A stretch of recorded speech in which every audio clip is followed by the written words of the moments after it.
All right, everyone, welcome to the Elevate Your Equity podcast, where investors with a special emphasis on couples begin, continue, and deepen their journey to financial freedom together using the powerful vehicle of real estate investing to do it.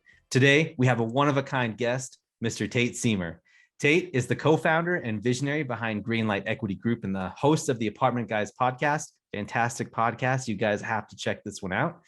Tate's passion is improving through value add, high density multifamily apartment communities in a way that maximizes asset value to provide solid, consistent returns to investors and the well-being to residents, which is super cool. We really want to touch on that later too, Tate. Yeah. Tate's real estate roots extend all the way back 15 years to when he bought his first multifamily property, which is a 110-year-old duplex in South Salt Lake City, which we are absolutely going to be talking about. He has since been on a principal for over 40 transactions and an agent in over 45 transactions.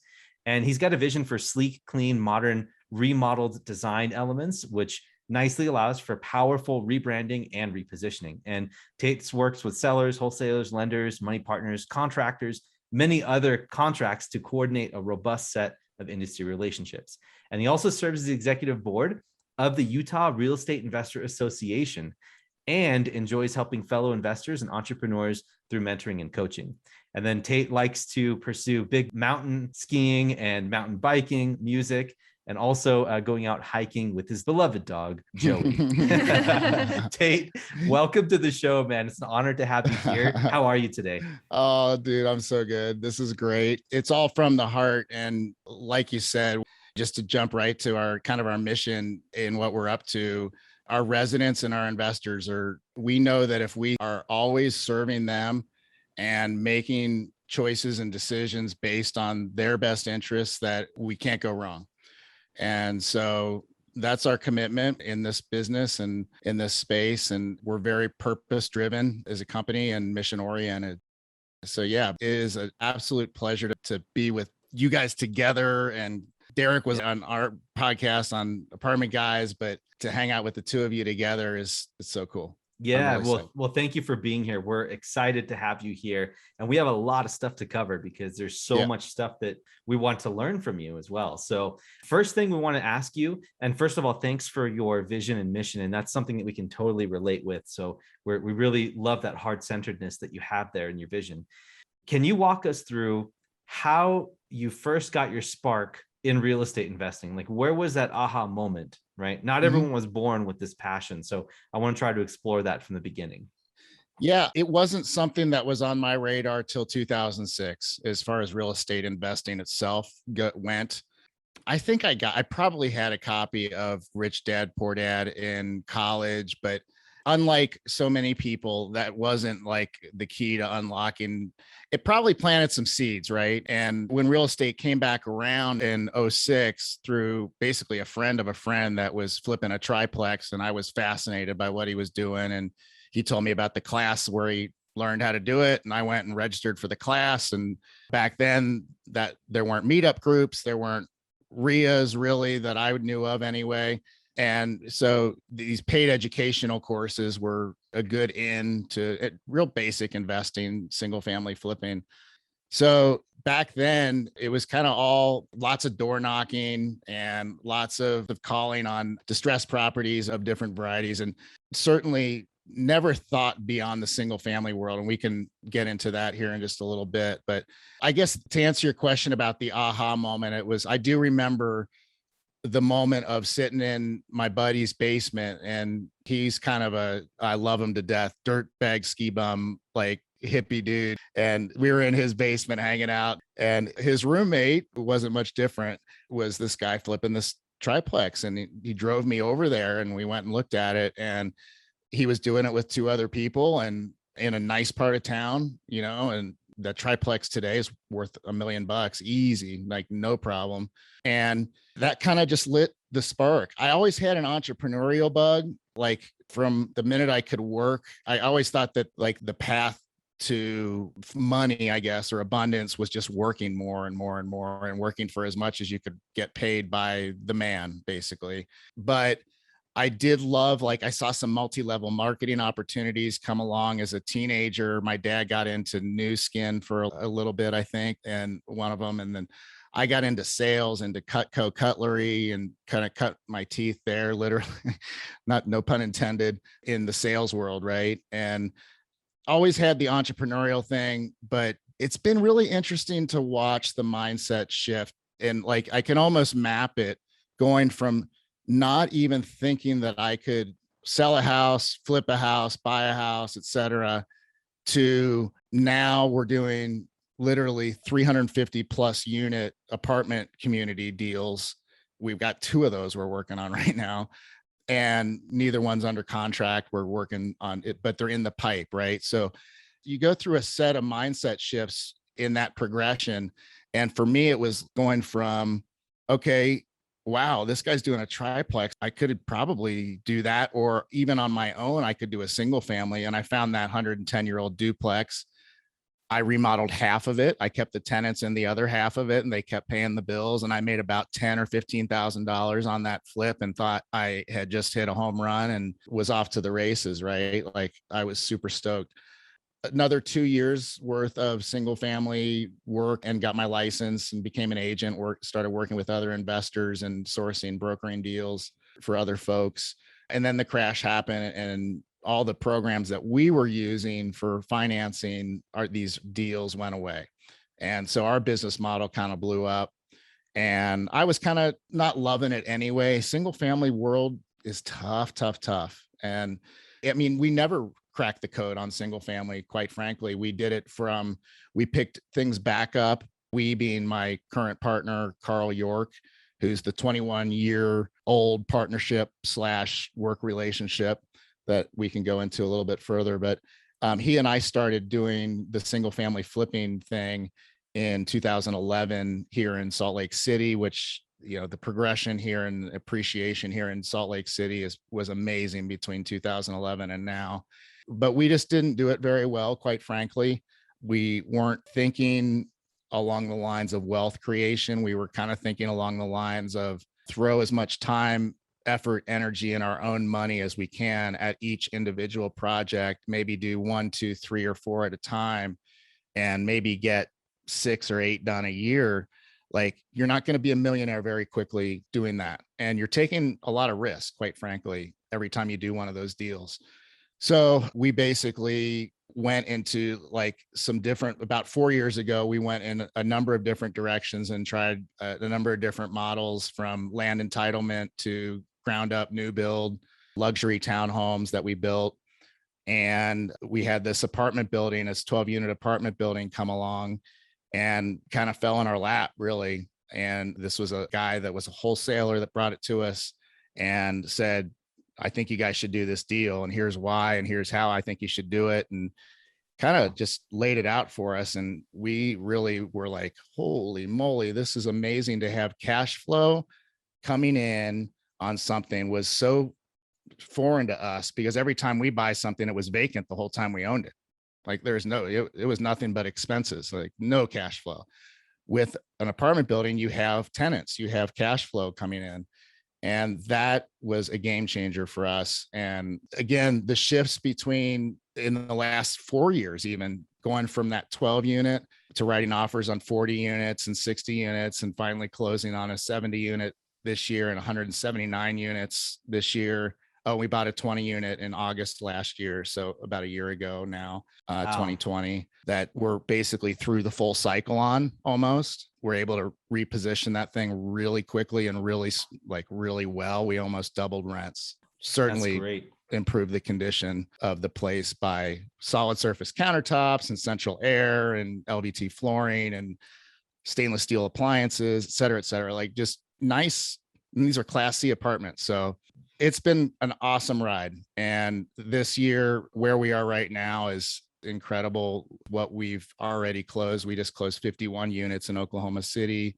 And then we've got 4 more communities right now under contract, in due diligence, all that we're raising capital for and doing all that stuff. And we just got back from Oklahoma City last night looking at deals. So we're having a good time, and I love it.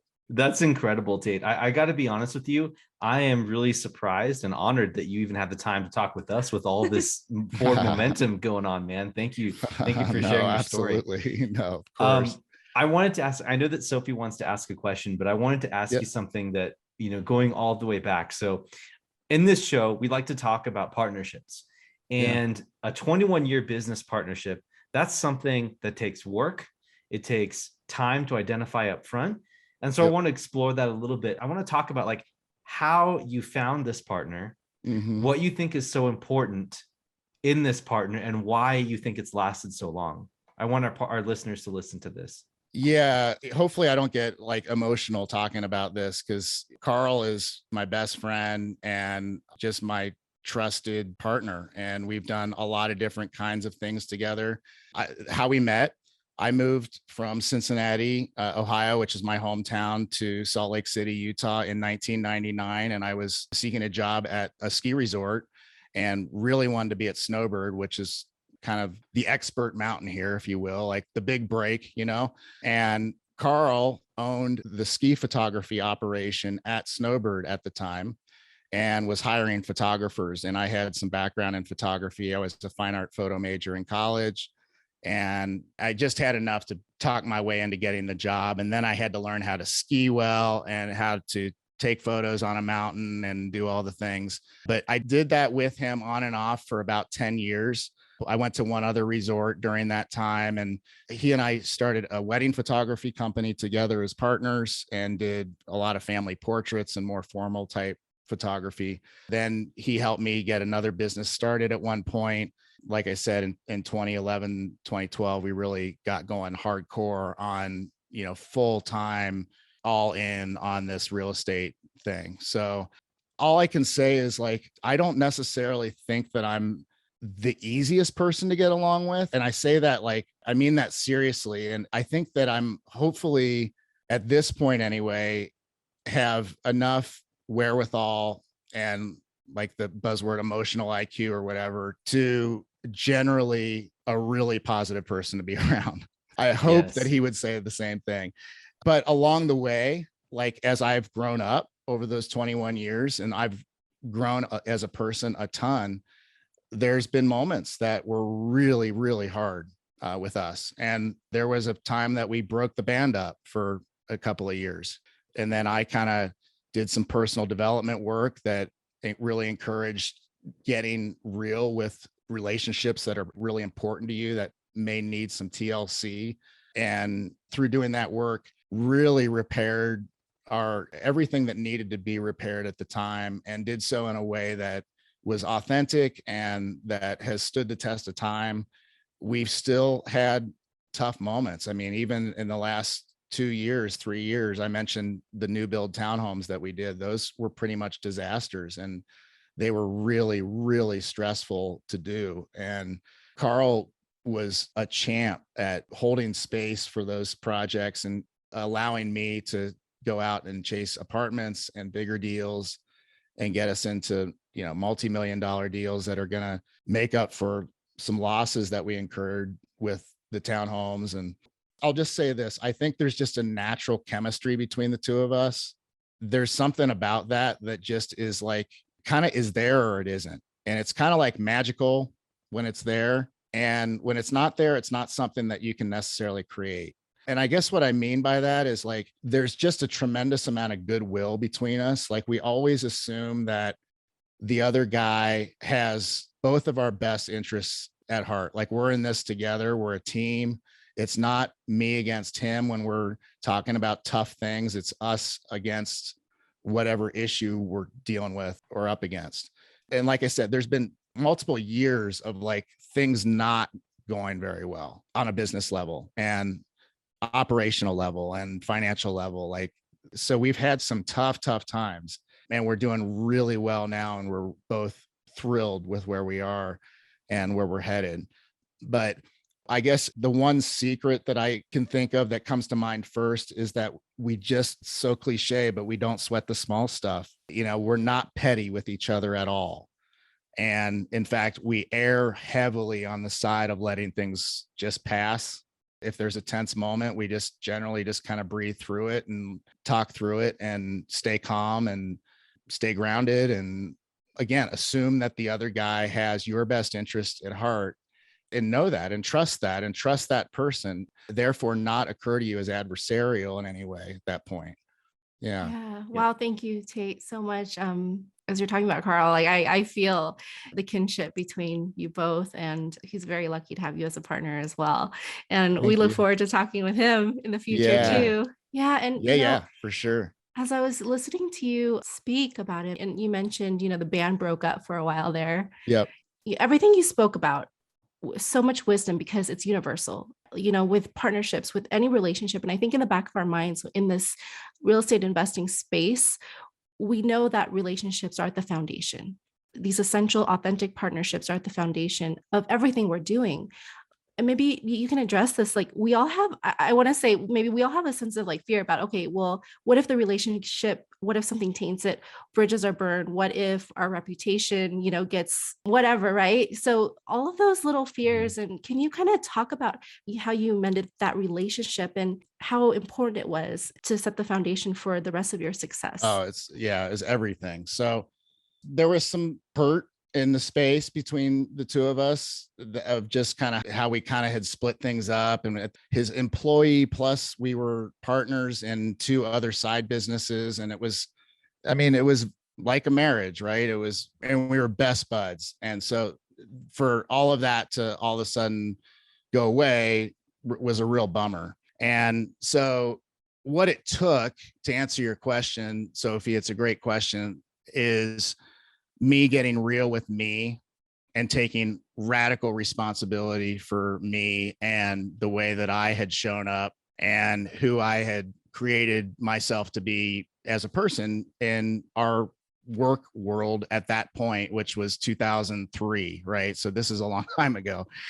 And I was 30 years old at the time and 29, and just playing and skiing in the mountains and living it up. I was not necessarily nearly as serious about business as I am now, or focused. And I didn't know myself as well personally. And one way to put it is I just kind of grew up, but it was very intentional. To be totally transparent, I took an educational course called the Landmark Forum through Landmark Education, which is a global company that puts on really good seminars. And I'm not getting paid to say anything for them, but for me, that was a tremendous opportunity to clean up some things that I needed to clean up and to get my best bud back and eventually get my business partner back. So it was huge. And it was one of those things that you go through and it's like, it's never going to be that bad ever again. Like, you've seen the worst, right? You've kind of literally like burn the bridge and burn the house down, and what that looks like, and what happens when that happens and how much that hurt. And now you're on a different level at that point. It's like that bone that heals so much stronger than it was originally before it broke, right? It's like you've got all this extra calcification and strength, and we're rock solid. We have our issues here and there, but for the most part, we love being together. We love traveling together. We love hanging out in the office almost every day for 40, 50 hours a week. It's Carl and me in the office getting deals done. Nice. And we have a third partner that we're bringing on multiple deals now. And I've got thoughts on the hows and the whys around staying. You talk about breakdowns in partnerships and what if things go sideways and that sort of thing. I've got some thoughts on that. What I generally tell people about partnerships in this space is to partner on individual deals, right? To do deals together, because this is such a team sport. When I say this, I mean apartment investing, commercial multifamily investing, and syndication in particular is very much a team sport. It takes a really stout, solid team to get deals done, and you need to partner up. And if you can't play well with others and partner well with others, you're not generally going to be very successful in this space. And so partnership is huge in this space. And I would say that partnering with whoever you feel good about partnering with, and whoever meets the needs of the deal to get the deal done, by all means, get her done, right? Like hook those situations up and sign on the dotted line and get those deals done. Don't be in such a big hurry to jump into like a structured LLC partnership, S corp, sort of like long-term sort of partnerships, so to speak, like Carl and I have had, quite frankly. And I just say that because there's no one else that I can imagine partnering with the way that he and I partner with. And if it wasn't Carl, it'd be no one. Like for me, I would be partnering with our third partner I love dearly. And I would probably partner up with her long term now that we're really getting real about it. But that said, before her, I would have basically just become Tate Siemer Investments, or I wouldn't have called it that, but I would have teamed up with people on a deal by deal basis. And we've done that. Carl and I have done that. And we now have a sponsor, that a KP, that is in most of our deals with us. And that's a great win-win relationship. He's happy, we're happy. So, and we're getting a lot done. So it's super fun. Yeah, that's so cool. And I just have one follow-up question to that, because you mentioned Landmark, and Yeah. and I know that just going through that program can be very personally confronting to Yes. the ego, and Oh boy. to a sense of identity that, you know, we've constructed our entire lives. And I just wanted to ask, what advice do you have for our listeners, and not just real estate investors, for people who really need to get out of their own way in order to see what they're made of, to see what potential they have? You phrased that question so well. Like getting out of your own way is a great way of looking at it, because really the only person in your way of between you and what you want in life is you. Like, and the most important rehab you can do is the real estate between your ears. Like, this is like, you want to dial that in, you know, kind of honestly, whatever it takes to get a grip on whatever constraints you have that are keeping you from your greatness. And if you're serious about it, you'll look at the ego for what it is, which is essential. I mean, one of my best coaches taught wonderful things on the ego. He called it the drunk monkey. And the drunk monkey basically is just chattering all the time, right? Like the voice in your head that's just talking all the time. It's the voice that's talking right now and saying and analyzing me and analyzing you guys and, you know, et cetera, makes everybody wrong. It worries about things. It projects. It's very ego based. It's very fear based. And it's, you know, his teaching on it was like, look, it's the drunk monkey. It's just doing what it's supposed to be doing, right? We've got lightning storm going on here, big time. That's cool. Wow, that was crazy. I'm gonna close this. that That was nutty. So yeah, before I got electrocuted, we were talking about basically I think getting real with you, and that's a gift that ultimately you're giving yourself. And if you look at it that way, and if you look at dealing with your ego, he basically was like, pat that drunk monkey on the head and thank it for sharing. Let it know that it's not running the show, right? Like, you're not resisting it. You're not making it wrong. You're not stifling it. You're not pushing it away. You're treating it like you would a toddler, right? That needs TLC and love and everything else. And if you can approach it with compassion and acceptance and love and a lack of resistance, like really embracing it almost for what it is and not having it run the show, there's magic in that.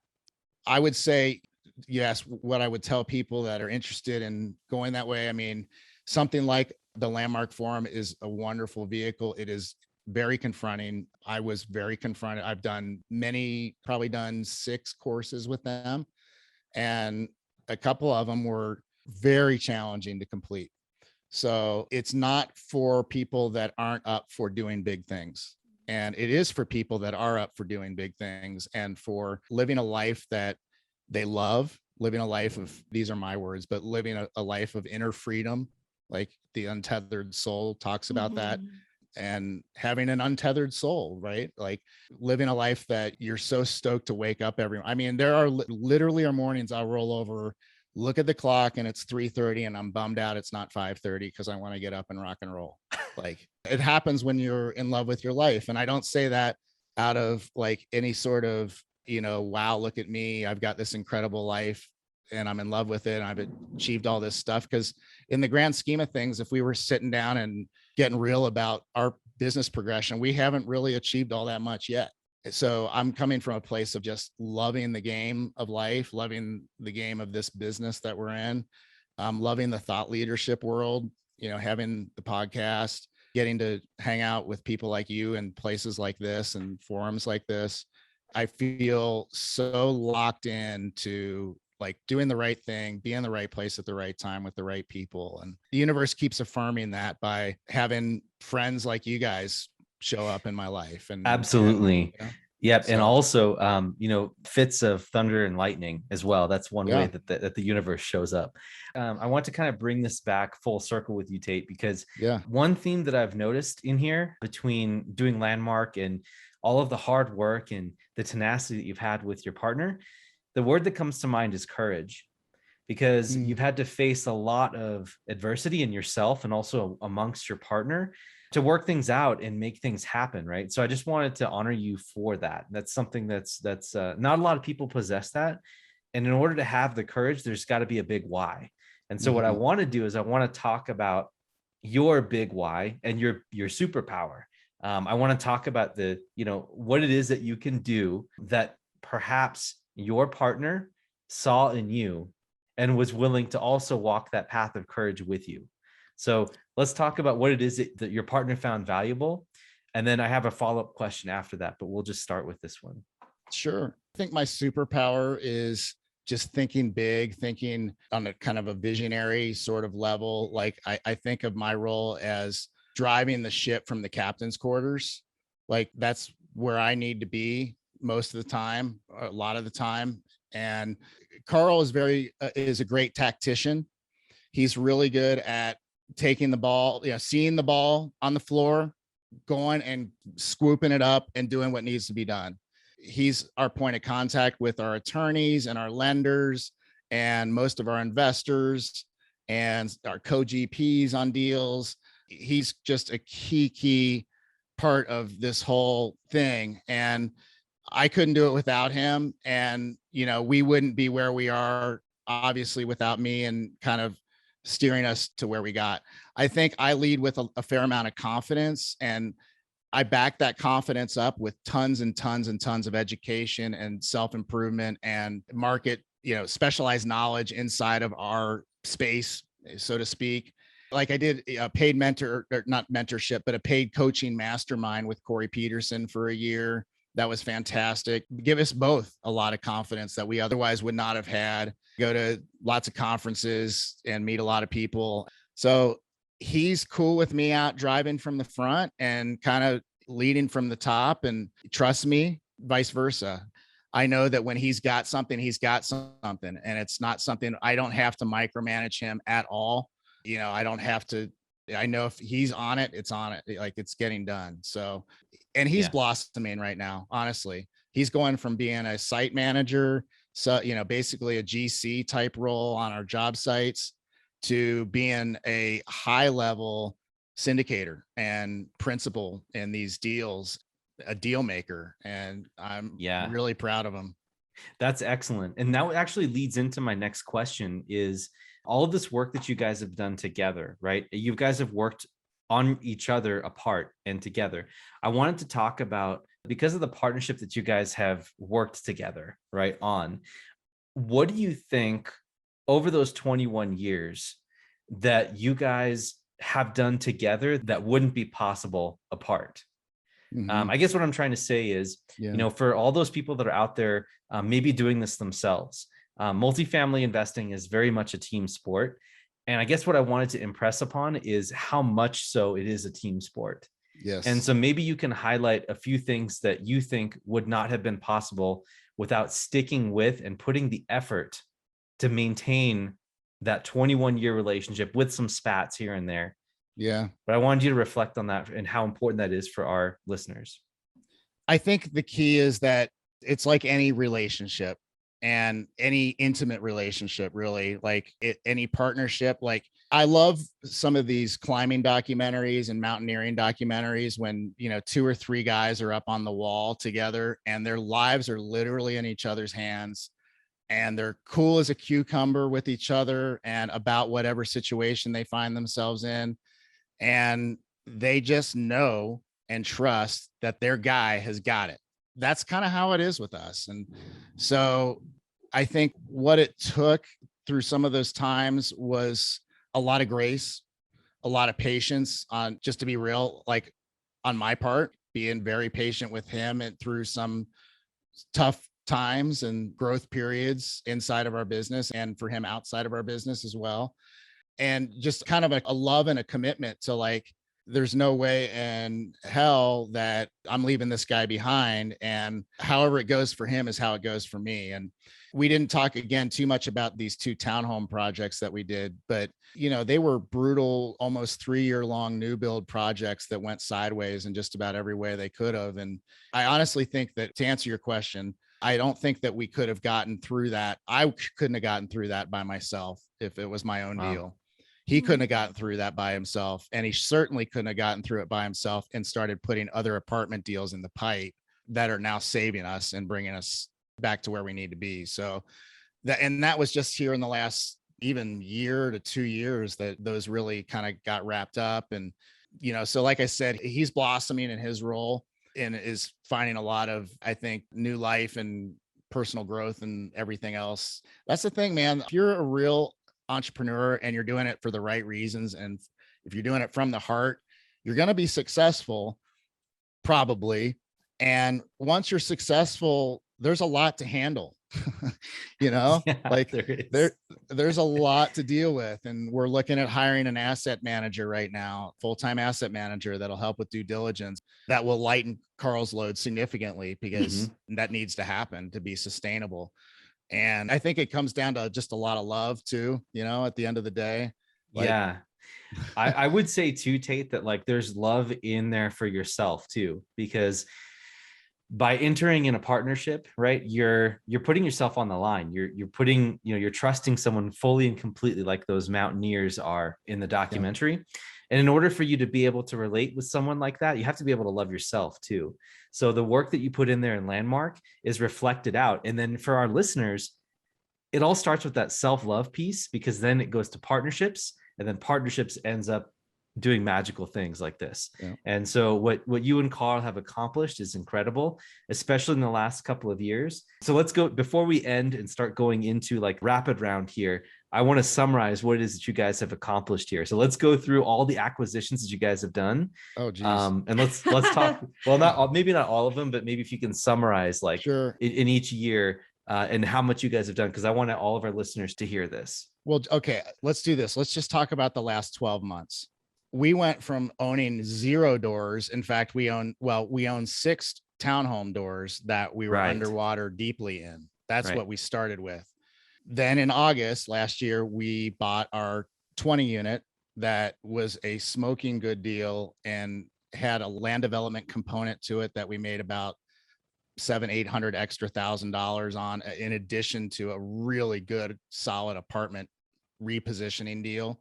And that was something that it came along because of the townhomes. Like literally the agent he was selling it himself was showing our townhomes to somebody. And I mentioned we were looking for apartments, and he had this, and we ended up buying it from him. Then we started going after the big assets, 70 plus units, put 70 units in Columbus, Ohio under contract, and then almost simultaneously 179 units in Mansfield, Ohio, which is just north of Columbus. And Mansfield, 249 units that we closed in addition to the 20. So we were at 269 there. And then we just closed 51 units in Oklahoma City. So 306 or something like that. And then we have 192 that will close in about 4 weeks. We have a 60 in Columbus that will close in about 4 weeks. We're working on like a couple of 350 plus unit buildings. So wow, we're going to put 1,000 doors up in Columbus and 1,000 in Oklahoma City by my birthday next year, which is May 10th. So we've got a lot of work to do, and we're learning a lot about raising big capital and working with bigger institutional capital sources, in addition to our own investors and people that we work with, kind of deal by deal. Absolutely incredible. So there you have it, you guys. Get a partner, work with them for 21 years, and then pretty soon you'll own 1,000 units in 1 year. Exactly. All right. So cool, Tate. Well, thank you so much. This has been so valuable. We have so much here to unpack. And I think even Sophie and I are going to go back and listen to this ourselves. Yeah. But anyway, what we're going to do now is we're going to jump into our rapid round, which is the same 5 questions that we ask all of our guests. And so we're happy to be able to shoot them over to you. So they're meant to be quick answers so that we can get to the next questions, and then everyone on the road and more information about you. So we'll go ahead and start. And I guess Sophie wants to read them off. Yeah. So Tate, so what book has had the biggest impact on you and why? And we're going to ask that they not be Rich Dad or the Bible. You know, I mentioned Untethered Soul. On a spiritual level, to me, that book is a recipe for freedom, like inner freedom and peace and like a very self-actualized sort of existence. So yeah, it's love it. Great book. And it's also told in a similar way as Rich Dad, where there's parables and there's like a storyline that goes alongside of it, which is perfect. Yeah. And I just want to also add that I love what you said, Tate, about inner freedom, because, you know, we talk about like the 3 degrees of freedom, the financial, the time, the location, but I really, really believe that supporting that fundamental priority is the inner freedom. Yeah, it's everything, right? Like, they can take it all from you, but they can't take away your inner freedom. Indeed. Awesome. Yeah. All right. So next question is, if people wanted to emulate your success, what's the first actionable thing that they could do to follow in your footsteps? Yeah, I mean, well, I'll just go back to getting really clear about, like, is there anything that needs addressing and needs healing in your world that's causing you constraint now? And because once you get that stuff in alignment, guys, things start to happen, and it starts to get magical, right? Like, and when I say that stuff, what I'm talking about is like, are you hung up on your parents' divorce from when you were 18 and you're now 43? Are you still a victim over really anything in your past at this point? If you are, you're not really fully awake to the fact that you're creating that victim story yourself. Do whatever it takes to get yourself healed. Like, steal freedom for your soul, as he says in Untethered Soul. Oh, so good, man. That's good stuff. Oh man, I have to like digest that. I do too, actually. I'm not sure. Don't worry. And Tate, what small thing do most people not know about you? Oh boy, that is such a great question. I'll share this because it's kind of a theme of the podcast. Like, I would absolutely adore to have a life partner that I'm doing this whole thing with, and I'm not in a place of lack or need or anything else, scarcity around this. In fact, I'm really excited because I've just gotten very clear about what I want to manifest in my own world, and what I want to manifest in a partner, and therefore who I have to show up to manifest that partner, right? So I'm like, I know that that's just on its way. You know, I'm young, I'm stoked, I'm really excited about what's on the way. So I would say that, like, I've been like Han Solo for a long time, and pretty much my whole adult life, I've done me very well. And so I think a lot of people might be surprised to know that, like, not only am I way open to like a power couple dynamic like you guys, that just is so delicious to me, but I'm not just open to it, but I'm intentionally manifesting that. So excellent. So ladies out there, Tate's single. True story. There you go. Yeah, and we want to be top of your list for double dates. There you go. Oh, you betcha. Yeah, absolutely. It's an awesome idea. And one other thing too, yeah. Salt Lake City is a heck of a town. Sophie and I spent like, I think a couple weeks there before going off to Park City, and it's an incredible place. Yeah, really good. Yep. Love it here. Yeah. And Tate, how do you like to unwind and restore your creative juices?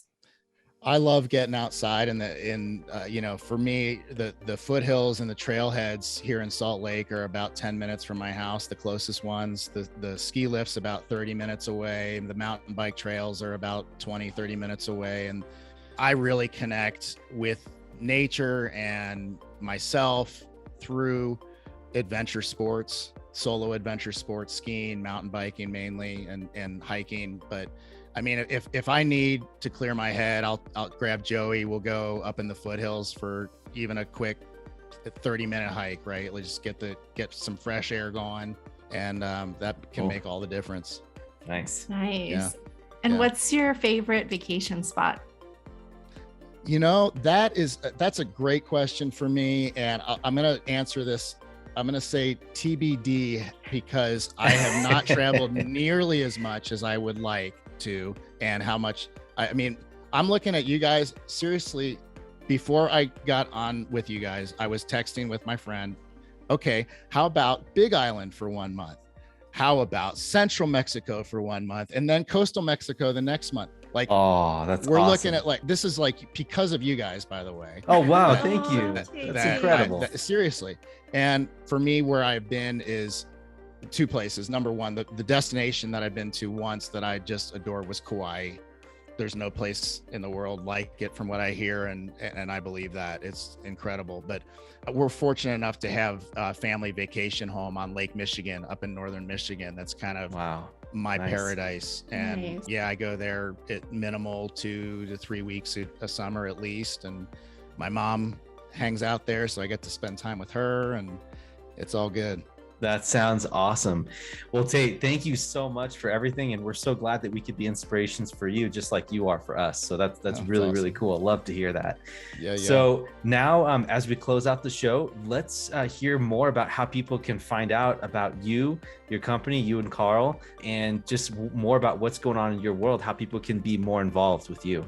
Yeah, you can just go to investwithgreenlight.com is a really easy place to find a couple things. You'll find links to my podcast. You'll find a form that you can fill out to get on our investor list, or kind of in our investor club, so to speak. You can book an appointment with me there to talk about investing, and what that might look like for you, and whether it's a good fit to look at apartments for you. And I mean, we can talk about this at many different levels. So I love hearing from listeners, and would be happy to contribute to you guys any way I can. Absolutely. Well, thank you so much, Tate, for being on. And for listeners out there, we hope that you've had just as much value taken away from this as I have. This has been an incredible show. I'm always learning so much from incredible people like Tate. So if you guys want to hear more of this, please interact with us. Please leave us a comment or rating on iTunes or Stitcher, SoundCloud, wherever it is that you're listening to this, maybe even YouTube. If you're watching this, please interact with us. Give us comments, ratings, reviews, everything. Thumbs up, subscribe, everything you can do, because we want to get more exposure to more people so that Tate and his message can reach more individuals, as well as our future and past guests too. So hopefully you guys enjoyed that. And thanks again, Tate, for being on the show. And we had a blast. This is Derek. And this is Sophie. And we are signing off for the day. Thank you so much, guys. Have a great one. Thanks, guys.